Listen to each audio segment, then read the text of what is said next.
It is unclear how Shinnok discerned the importance of Draman's mask and the other relics. The Elder Gods went to great lengths to hide knowledge of them from him. We must collect the relics and break them. Doing so will not help. The power they hold, like the Elder Gods themselves, is indestructible.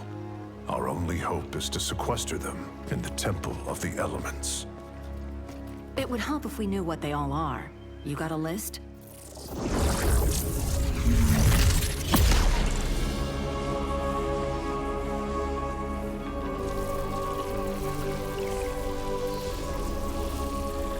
These are the relics we seek.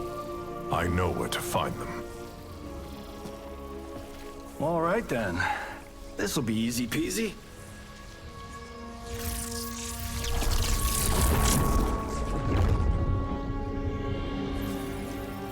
Several of the relics are in Shao Kahn's possession.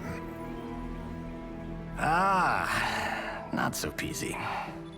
We must divide our forces, recover the relics as quickly as possible.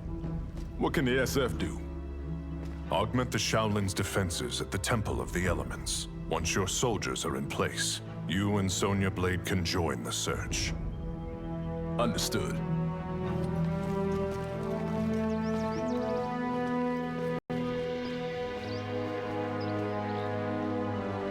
Johnny Cage. Yes, your thunderousness? Both the Sundo Hearthstone and the Crown of Jared are held by Shao Kahn. You and Fujin will travel to Outworld to retrieve them.